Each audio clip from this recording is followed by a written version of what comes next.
आसक्ति अधिक आ जाने के कारण जब कक्षा में आता हूं तो मेरे से बोले बिना रहा नहीं जाता। लेकिन प्रभु कृपा से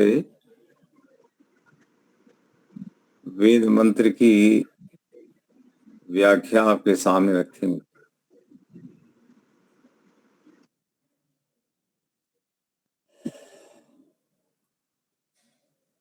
यजुर्वेद के 36वें अध्याय के 9वें मंत्र का हम स्वाध्याय करें, जो बड़ा ही प्रसिद्ध मंत्र है, आप सब परिचित भी हैं। मंत्र पाठ करेंगे। इस मंत्र में वध्यंगांग थर्वण ऋषि हैं, देवता मित्रादय लिंगोक्ता, छंदः निश्चित, अनुष्टुप स्वरः गांधारः। अब गांधार स्वर में थोड़ा सा ऊंचा स्वर रखना होता है, लेकिन हम लोग एक श्रुति में पाठ करेंगे। ओम शन्नो मित्रः शं वरुणः शन्नो भवत्वर्यमा शन्न इंद्रो बृहस्पतिः शन्नो विष्णुरुक्रमः। सुनाई दे रहा है? हाँ जी, हाँ जी, हाँ जी। फिर से एक बार मंत्र पाठ करना है। शन्नो मित्रः शं वरुणः शन्नो भवत्वर्यमा शन्न इंद्र बृहस्पतिः शन्नो विष्णुरुक्रमः।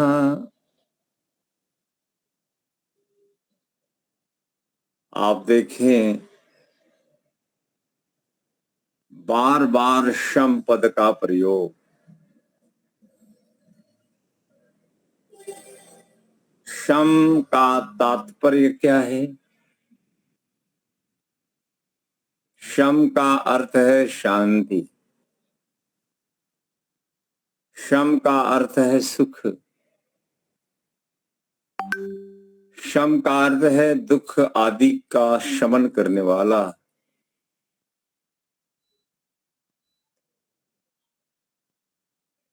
तो इस मंत्र में परमात्मा के 7 नाम आए। 7 नामों में 7 नामों के सहयोग से हम प्रभु प्रार्थना करेंगे। ये प्रार्थना मंत्र है। परमात्मा का स्मरण प्रार्थना की भूमिका में, प्रार्थी की भूमिका में करनी है। 7 नाम मुख्य नाम, जिन नामों से जो अर्थ प्रकट होता है उसी अर्थ को अपने जीवन में धारण करना है। प्रार्थना मात्र से नहीं होगा,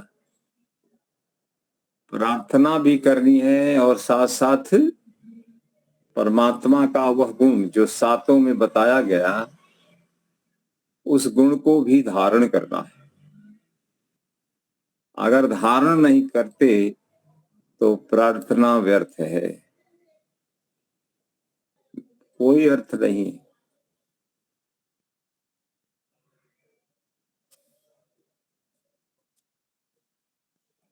तो ध्यान देंगे, प्रस्तुत मंत्र में प्रभु को मित्र से प्रारंभ करते हुए विष्णु नाम तक और उरुक्रम नाम तक पुकारा है। मित्र, वरुण, आर्यमा, इंद्र, बृहस्पति, विष्णु और उरुक्रम, ये 7 नाम हैं। सभी 7 नामों में शम नः भवतु। शन्नु का अर्थ क्या है? शम नः। जैसे हम लोग करते हैं संध्या में, पहला मंत्र है ना, शन्नो देवीरभिष्टय आपो भवन्तु पीतये संयोरभिस्रवन्तु नः। शम का अर्थ है सुख वर्षक, और नह का मतलब हमारे लिए। हमारे लिए सुख की वर्षा करो, शांति, आनंद, मंगल की प्रार्थना है। तो यहां कहा शम नः। अब देखिए, पकड़िए बात को। भिन्न भिन्न नामों से शांति की प्रार्थना है,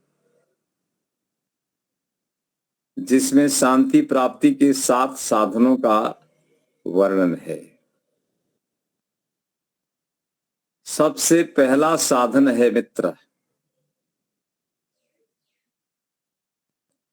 मित्र शब्द से ध्यान देंगे, मित्र शब्द से क्या सूचित होता है? मित्रः नः शम। मित्र का मतलब ये प्रभु के लिए आया है। हे प्रभु, आप मेरे मित्र हैं,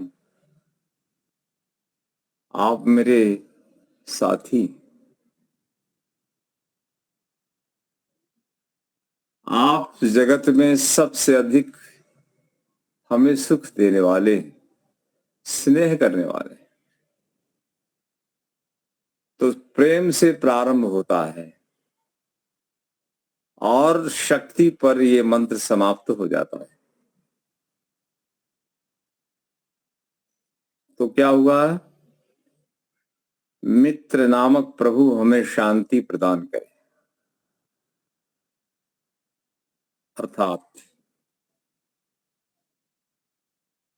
हम जब परस्पर मित्र भाव से नहीं रहेंगे,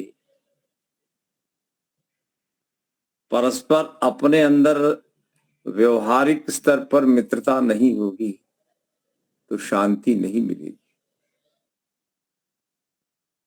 परमात्मा का उपदेश है कि मैं तो पूरे ब्रह्मांड का मित्र हूं, जन जन का, प्राणी प्राणी का मित्र हूं। आपको मेरे जैसा बनना है, आपको विश्वमित्र बनना है।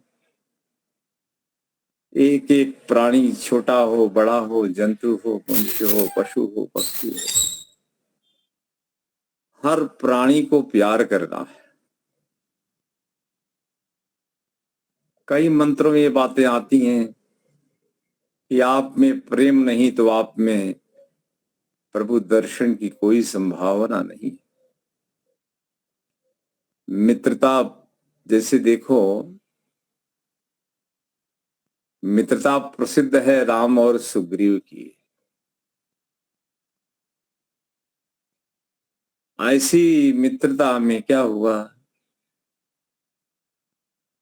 राम की विजय हुई और सुग्रीव के समर्थन से इतनी बड़ी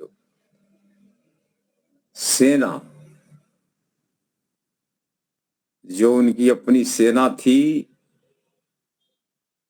वन में रहने वाली, उस सेना के साथ अपने मित्र भाव का निर्वहन करते हुए सुग्रीव ने राम को विजय दिलाई। ऐसे ही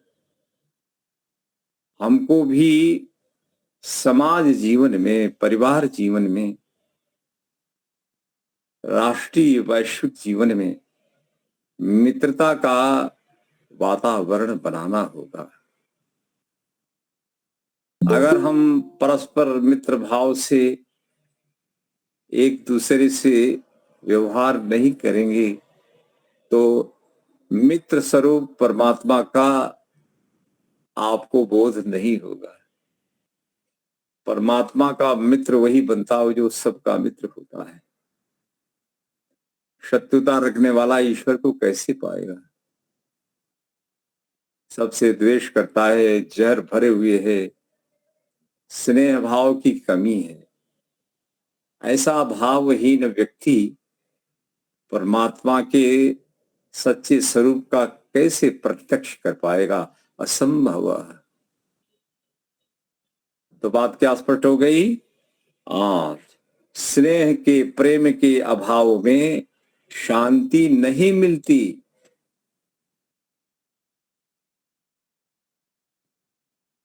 पीस कहां से पैदा होती है? बताओ। प्रेम से, प्रेम से। स्नेह से, प्रेम से क्या पैदा होगा? शांति पैदा होगी। घर के जीवन में प्रेम नहीं, घर में शांति नहीं होगी। ऐसे सर्वत्र लगा लेना, आप इस दुनिया में अकेले नहीं। दुनिया में बहुत सारे आपके साथी हैं। सब साथियों को साथ लेकर चलो, तब प्रभु आपको अपना अथाह प्रेम, जिसको हम लोग कहते ही हैं प्रेम का सागर है तू, आनंद का सागर है तू, तेरे उस प्रेम सागर में से मैं भी प्रेम में जीवन जी सकूं, ऐसा अभिव्यक्त प्रेम में जीवन मुझे हे प्रभु आपकी प्रेरणा से चाहिए। तो सबसे पहले कौन सा गुण ग्रहण करना है? शांति के लिए सबसे पहला साधन क्या है? मित्रता। मित्रता। अगर ये साधन नहीं है तो भक्ति समाप्त हो जाएगी। तो 7 नाम 7 साधन, 7 साधनों से साधक साध्य को प्राप्त कर लेता है। अब आगे देखिए, आगे क्या कहा है? मैंने कहा ना, मित्रता का उल्टा क्या है? अमित्रता। ईर्ष्या। मित्रता में जल जैसी शांति है और शत्रुता में आग जैसी तपन है। शत्रुता का चयन करें या मित्रता का करें? शांति तो प्रेम से मिलनी है, द्वेष से नहीं मिलती है। माँ विद्विषा भैया, बार बार हम लोग कहेंगे, यो अस्मान द्वेष्टि यम वयम दिश्मः तद्मे जंभे दधमः। मेरा द्वेष भाव प्रभु आपके न्याय रूपी जबड़े में भस्म हो जाए और मेरे में प्रेम प्रकट हो गए। बार बार यही प्रार्थना प्रभु से है। आगे क्या कहा है? ध्यान दीजिए, वरुण शम। अब पहला मित्र वाला समाप्त हो गया। मित्र के साथ अब कौन आ रहा है? वरुण। हाँ, तो शांति। अब देखिए, सुख और शांति का दूसरा साधन क्या है? वरुण। अर्थात क्या तात्पर्य होगा? पहले तो प्रार्थना कर लो, हे वरुण शमनः। हे सर्वश्रेष्ठ प्रभु, हमें शांति प्रदान करो। वरुण का अर्थ मुख्य रूप से क्या है? वर्णो नाम वरः श्रेष्ठः। वर्ण करने योग्य। हाँ, वर्णो नाम वरः श्रेष्ठः। परमात्मा सर्वश्रेष्ठ क्यों है? क्योंकि वर्ण करने योग्य। हाँ, वर्ण करने योग्य है। वरुण नाम, प्रभु का वरुण नाम क्यों है? क्योंकि वो, बोलो, सर्वश्रेष्ठ है। वो श्रेष्ठ है। और सर्वश्रेष्ठ होने के कारण वो शांति में है। और जो परमात्मा के इस गुण को ग्रहण करेगा वो भी शांति में रहेगा। तो अपने जीवन को श्रेष्ठ बनाना, वर्ण करने योग्य बनाना, योग्य बनाना। संसार में श्रेष्ठ बनने वाले लोग ही तो शांति में रहते हैं। इसलिए यहां दिया गया कि श्रेष्ठ बनना ही शांति देने वाला है। श्रेष्ठ बनने का मतलब गुण में, कर्म में, स्वभाव में, व्यवहार में, हर क्षेत्र में श्रेष्ठ बनने का संकल्प करना। शांति चाहिए तो आपको श्रेष्ठ बनना होगा। अर्थात श्रेष्ठ बनने का दूसरा साधन क्या है?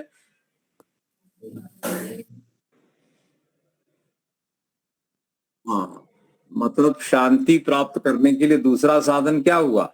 श्रेष्ठ बनना, श्रेष्ठ बनना और दूसरों को श्रेष्ठ बनाना। आर्य बनना और आर्य बनाना। कृणवंतः विश्वम आर्यम, सारे संसार को श्रेष्ठ बनाना और पहले अपने को आर्य बनाना। अपने को आर्य नहीं बनाए दुनिया को आर्य बनाने चलेंगे, बना पाओगे? नहीं। नहीं हो पाएगा। स्वामी सत्यपति जी का गांधीनगर में हम शिविर रखा था हम लोगों ने। तो उस शिविर में स्वामी सत्यपति जी ने बहुत अच्छी बात कही जो मुझे आज भी मेरे दिमाग में गूंजती रहती है। और वो बात थी कि सबसे पहले स्वयं को आर्य बनाओ। मतलब आपका शरीर श्रेष्ठ होना चाहिए, निरोगी। अगर आपका शरीर आर्य नहीं है तो आर्यत्व को कैसे पाओगे? नहीं पाओगे। इसके बाद उन्होंने कहा अपने इंद्रियों को आर्य बनाओ। इसके बाद अंतःकरण को आर्य बनाओ। ये सब आर्य बनाओ, फिर अपने को अंत में आत्मा को आर्य बनाओ। हर तल पर आपको आर्य बनने के लिए श्रेष्ठता का प्रयत्न करना होगा।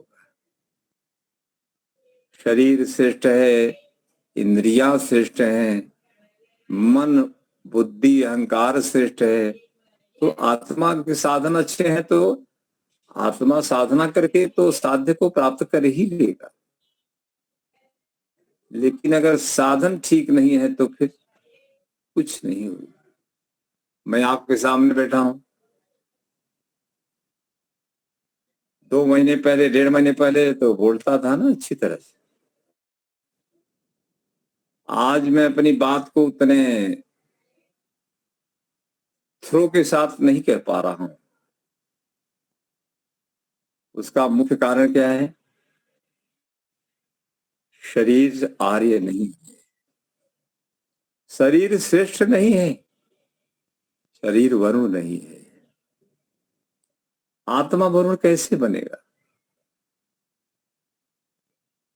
आपका नाम परमात्मा का नाम हो जाएगा। जब आप परमात्मा के गुण धारण करेंगे तो छोटे वरुण होंगे, भगवान विराट वरुण है, आप लघु वरुण होंगे। हैं? वरुणा और वरुण दोनों होंगे ना। माताएं वरुणा बनेगी और पुरुष वरुण बनेंगे। हमेशा ध्यान रखो। तो दूसरा साधन क्या हो गया बोलो? सर्वश्रेष्ठ बनना शांति देने वाला है। आप सर्वश्रेष्ठ बनेंगे, शांति मिलेगी। और आगे स्पष्ट किया, जो व्यक्ति श्रेष्ठ होता है वो किसी को दबता नहीं, न किसी को दबाता है।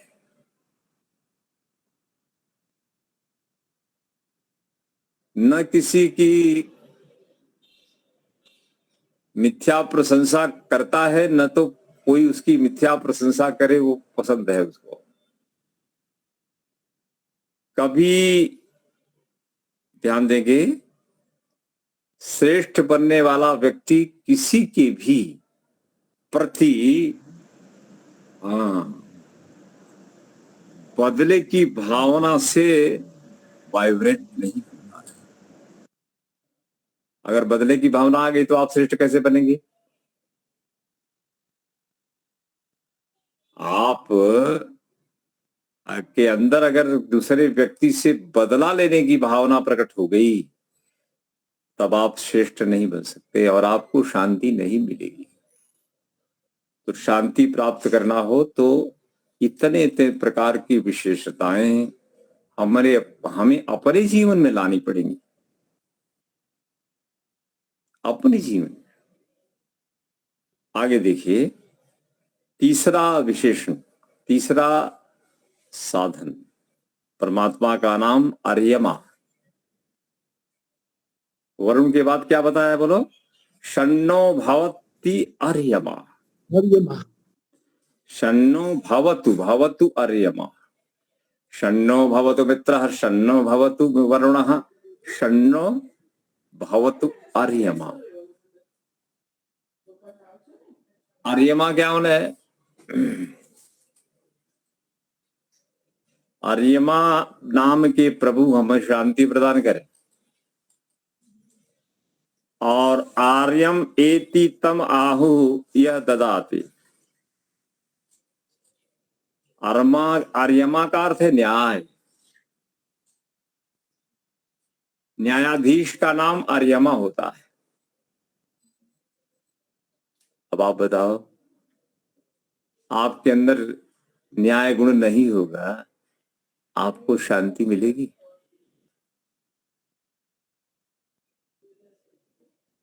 ये सारे भगवान के गुण हैं और इन गुणों से ईश्वर परम शांत है, और जो इन गुणों को धारण करेगा वो शांत हो जाएगा, सुखी हो जाएगा।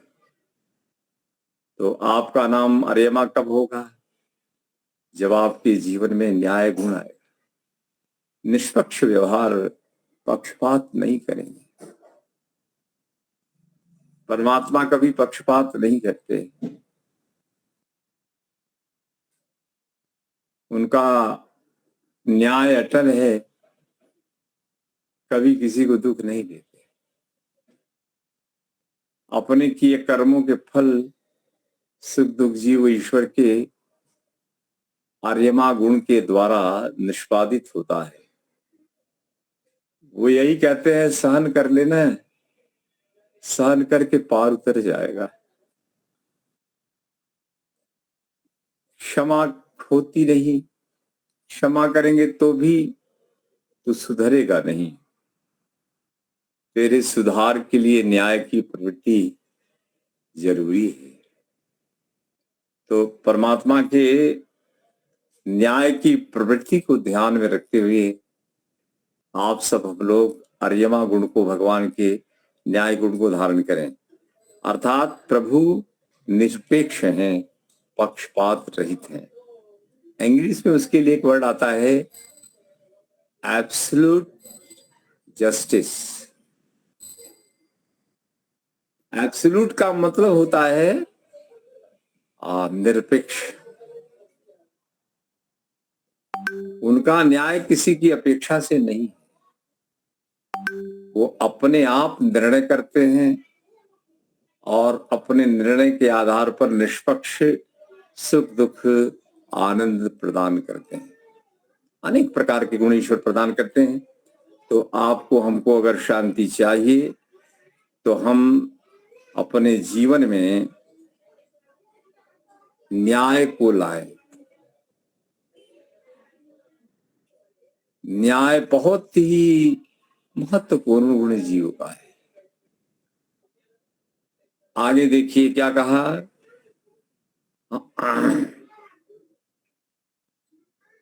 दूसरा अर्थ इसका है दानी।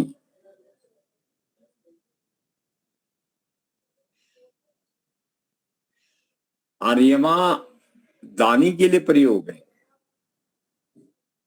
जो व्यक्ति दान नहीं करता, कृपण होता है, उसको शांति नहीं मिलेगी। प्रभु द्वारा आपके पुरुषार्थ से प्राप्त धन दूसरों की पीड़ा दूर करने के काम न आए ऐसा धन किस काम का? वो निर्धन ही है जो धन पर उपकार में न लगाए। तो अरेमा का अर्थ दानी वैश्य भी है। आप बताओ, भगवान से बड़ा कोई दानी होगा? नहीं है कोई, बताइए, क्या ईश्वर से बड़ा कोई दानी है? नहीं है। हाँ, दयालु है, दयालु दानी होता है। दान, उसके अंदर दान की प्रवृत्ति होती है। वो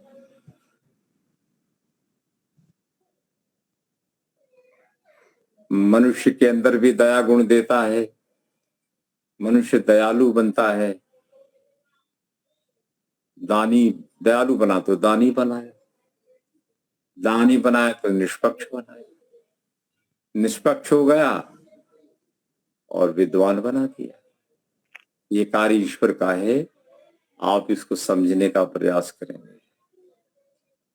दान हमें धन के बंधन से ऊपर उठकर शांति प्रदान करता है। अपने लिए खर्च करने वाला कभी शांति नहीं पाता, मात्र अपने। असुरिया नाम ते लोका अंधेन तमसा वृता, तांसे प्रेत्या विकक्षन्ति एके चात्महनो जनाः। असुरिया नाम ते लोका। असु का मतलब होता है प्राण। अपने स्वार्थ के लिए दूसरा का प्राण हरने वाला असुर होता है। और इसी का उल्टा अर्थ कर दो, जो दूसरों के लिए अपने दान धर्म गुण से उनकी रक्षा करता है, वो भी असुर है। तो असुर दोनों अर्थ में होता है। प्राण हरने वाला भी असुर है और प्राण देने वाला भी। तो भगवान के ये गुण हैं। असुर नहीं बनना है। आवश्यकता अनुसार संसार में दुखी आत्माओं के दुख को दूर करने के लिए अपने अंदर दया दान वृत्ति का भी विकास करो। दान देने से शांति मिलती है। आप किसी को दान दे करके अंदर से प्राप्त शांति का अनुभव करना, बहुत शांति मिलती है। आगे देखिए, आगे क्या कहा, बोलो। षण्ण इंद्रः, क्या हो गया बोलिए?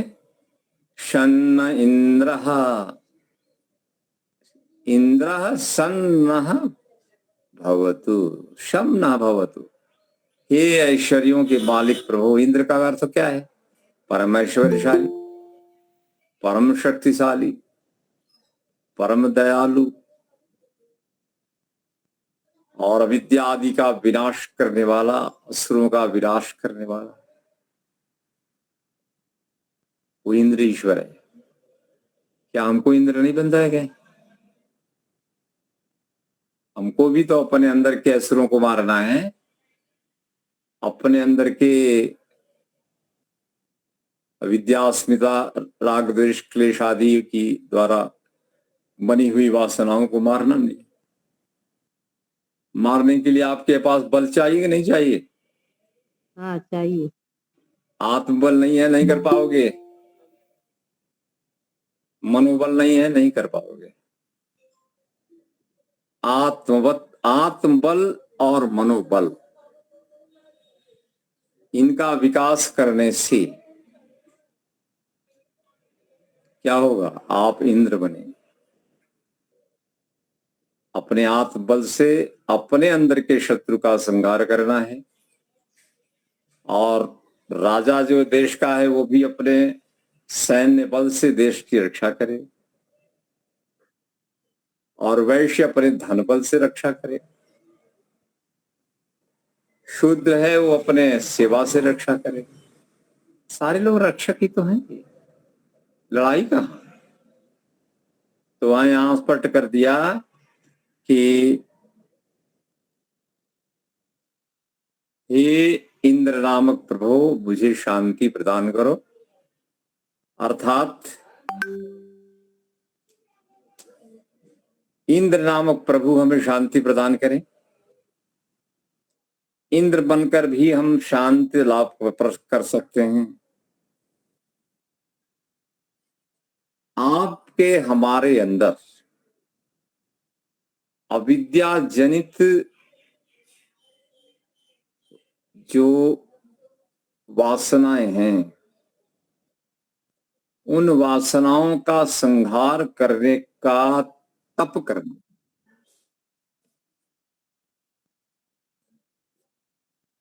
बैटरी खत्म होने वाली है और कक्षा भी लगभग खत्म होगी, तो क्या बात समझ में आ गई? यहां चौथा आपके पास कौन सा साधन है? ये चौथा साधन है। इंद्र। चलो इंद्र। इंद्र है और चौथा नाम प्रभु का है। तो आपको शांति प्राप्त करने के लिए चौथा नाम इंद्र, आपको इंद्र बनना होगा, आपको अरेमा बनना होगा, आपको वरुण बनना होगा, आपको मित्र बनना होगा। तो चौथे नंबर पर कौन आ रहा है? इंद्र। इंद्र। इंद्र। हाँ, और इंद्र का मतलब अनिष्ट का संहार करने वाला। उसको हर क्षेत्र में लगा लो, अपने अंदर से लेकर के वैश्विक स्तर पर यह अर्थ चलता है। वेद के मंत्र संकुचित नहीं हैं, इनका विस्तार करो, इनका विस्तार करो। और प्रार्थना मंत्र है ये। ईश्वर से मांगो, लेकिन मांगने का मतलब है वैसा बनना। अगर बन नहीं सकते तो मांग व्यर्थ है। एप्लीकेंट है आप, एप्लीकेंट एलिजिबल होना चाहिए, सुपात्र होना चाहिए। अब एलिजिबिलिटी नहीं है और डिमांड आप प्रार्थना रखते हैं, कौन कौन अधिकारी स्वीकार करेगा? कोई नहीं स्वीकार करता है। इसलिए इंद्रियों, आप कौन हैं? आप इंद्र हैं, क्योंकि आप इंद्रियों के अधिष्ठाता हैं। भगवान इंद्र हैं, वो ब्रह्मांड के अधिष्ठाता हैं। सूर्य इंद्र है क्योंकि वो त्रिलोक का अधिष्ठाता है। राजा इंद्र है क्योंकि वो पृथ्वी का अधिष्ठाता है। तो ऐसे सर्वत्र लगाया करो, आपको इनके अर्थ समझ में आएंगे, आनंद आएगा, सुख बढ़ेगा, शांति बढ़ेगी। आगे देखिए, आप इंद्रियों का गुलाम बनना ध्यान देंगे। इंद्रियों पर शासन करना, शांति प्राप्त करना। अगर इंद्रियों के गुलाम बन गए तो दुख के महासागर में डूब जाना। तो आनंद के सागर में जाना है या दुख के सागर में? तो बोले दुख के सागर में जाओगे तो कौन जाएगा दुख के सागर में? है जी, इंद्रियों का गुलाम। और जिसका इंद्रियों पर प्रभुत्व है वो प्रभु है, और वो प्राप्त करेगा आनंद का महासागर। उस परमात्मा में उसको प्रतिष्ठा मिलेगी। तो आपको तो प्रभु में प्रतिष्ठा पानी है। तो ध्यान रखें, कभी भी इंद्रियों के अधीन नहीं होंगे, इंद्रियों पर अपना शासन करेंगे। पूरा शासन जिससे जो करते हैं करवाते रहें, जो आपके अधिकार में, अपने वश में। मनोनियंत्रण, इंद्रिय नियंत्रण, आप जानते हैं ये दो महत्वपूर्ण नियंत्रण हैं। आप दोनों पर नियंत्रण कर लीजिए, आप विश्व विजयी हो गए। तो समय भी यहां समाप्त होता है। 4 विशेषण आपके सामने आज हमने रखे। ये चारों विशेषण आपके अंदर आना चाहिए। अभी 3 बाकी हैं, उसको यथाशक्ति लेते रहेंगे। 4 विशेषण कौन बताएगा? बस ये 4 विशेषताएं आप समझ गए, ये परम शांति के साधन है। अगर आप मित्र नहीं बने तो, वरुण नहीं बने तो, अरेमा नहीं बने तो, इंद्र नहीं बने तो, साधनहीन होने के कारण आप सिद्ध नहीं होंगे। इसके भगवान के नाम से पहले प्रार्थना करो और फिर ईश्वर से ये मांग करो कि मैं परिश्रम कर रहा हूं और मेरा पुरुषार्थ सफल हो, इसमें आपकी सहायता चाहिए। पुरुषार्थी की सहायता परमात्मा करते हैं, चिंता मत करना, प्रभु पर पूर्ण श्रद्धा रख। प्रतिकूलताएं आती हैं, ऐसे ऐसे अवसर आ सकते हैं जहां पर आप नास्तिक हो सकते हैं। अत्यंत रुग्ण अवस्था में व्यक्ति नास्तिक हो जाता है, भगवान भगवान कुछ नहीं होता, देखो इतना बड़ा रोग दे दिया, क्या पाया हमने, ऐसा नहीं सोचना। ऐसा सोचेंगे तो फिर बहुत बड़ी हानि होगी। बड़े बड़े महान पुरुष संसार में हुए जिन्होंने परमात्मा प्रदत्त न्याय पूर्वक प्राप्त दुख को बड़े प्रेम से भोगा और मुस्कुराते हुए हंसते हुए इस संसार से गए। तो इतिहास है हमारा, कोई नई बात नहीं है। दुख तो आने ही है, दुख तो सुनिश्चित है, सुख का निश्चित, सुख उतना निर्णित नहीं है, लेकिन दुख तो लगातार फ्लो को चलता रहता है। तो इन्हीं शब्दों के साथ इस कक्षा को यहाँ हम विराम देंगे, फिर मिलेंगे, तब तक के लिए शांति। ओम द्यौ शांति शांति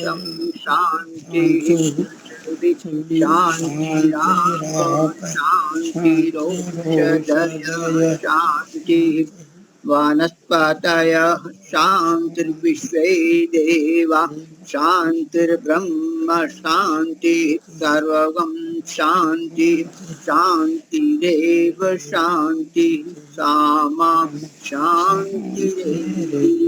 ओम शांति शांति शांति। सबको सादर नमस्ते जी। सदैव नमस्ते। नमस्ते गुरु जी। नमस्ते सबको, सर्वेभ्यो नमः। नमस्ते स्वामी जी नमस्ते। नमस्ते जी, नमस्ते।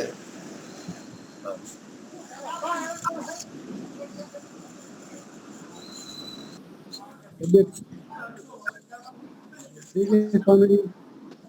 मेरे से रहा नहीं गया, अनाधिकार रूप से हमने कक्षा में प्रवेश किया, पहले से निश्चित नहीं था, बहुत अच्छा लगा स्वामी जी।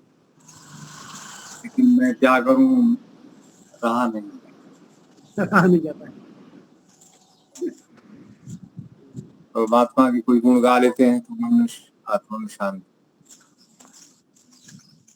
बहुत अच्छा, बहुत आनंद आया स्वामी तो जी। आप सब लोग सदा सुखी रहो, इसी मंगल कामना के साथ अब हम बहुत धन्यवाद स्वामी जी। हरेश जी, आपको विशेष धन्यवाद, आपने व्यवस्था बहुत अच्छी की थी। हमें तो थोड़ा हमारी व्यवस्था में थोड़ी देर हो गई थी। बहुत अच्छा, अच्छी तरह से हम पहुंच गए। मुझे लगता था अब गांधीनगर वापस कैसे आएंगे, बड़ा मुश्किल हो गया। परमात्मा ने सब कर दिया है व्यवस्था। परमात्मा ने ईश्वर की सहायता करते हैं।